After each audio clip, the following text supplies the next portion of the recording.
For today's history video, I'd like to go back to ancient Greece, to 490 BC, to the Battle of Marathon.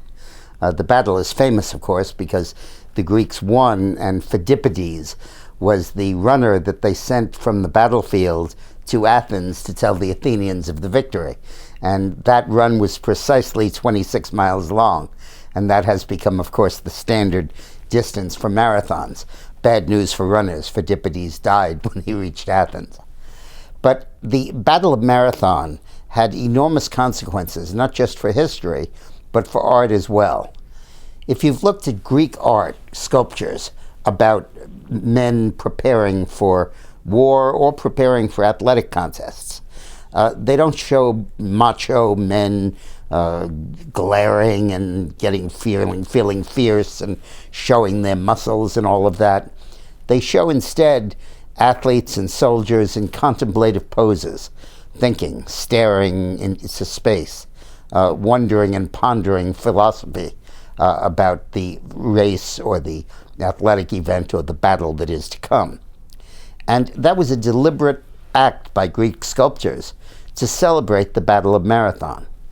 The Battle of Marathon featured an overwhelming, numerically superior Persian army that was invading Athens, invading Greece.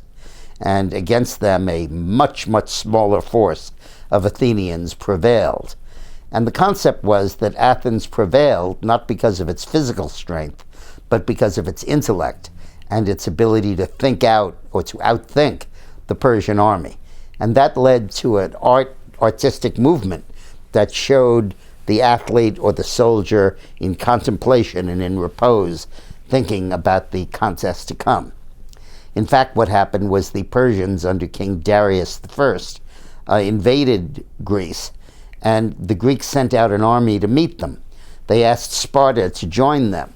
Sparta, as you know, was militaristic and aggressive and strong, and the Athenians were much more cultured, democratic, civilized, and supposedly militarily weak.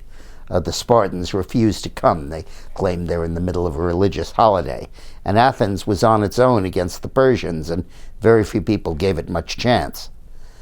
Now, the key thing about the Persian army was its cavalry that was advanced and very well armed and very well trained.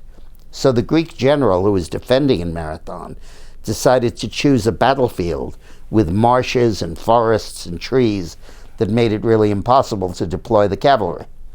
And the strategy was a brilliant one. Even though he was numerically inferior, he attacked the Persian army and reinforced the flanks in his attack. As a result of the reinforced flanks, the Persian army drifted to the center of the battlefield to attack the Greek center that was supposedly the weakest part of the line. And at that point, the flanks enveloped the Persian army, surrounding them, and attacked them from all directions.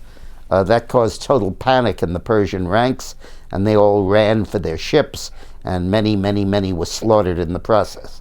Athens couldn't believe that it had received a reprieve. And because it was done by thinking, by strategy, by outwitting the opponent, it led to a cultural explosion. And because they won without Sparta, it was clear that they did not need to transform their society into a military dictatorship in order to win, that they could win as a peace-loving, cultured, democratic people. By the way, I'm now doing a podcast these days, every Monday, where I go into great depth at the presidential race and really explain what's going on to those of you that are real political junkies. So on Monday, or to get last week's now, go to dickmorris.com or click on the link attached to this video, or go to podcast1.com. Or to iTunes to look at it or to listen to it. Thanks for listening, and thanks for watching.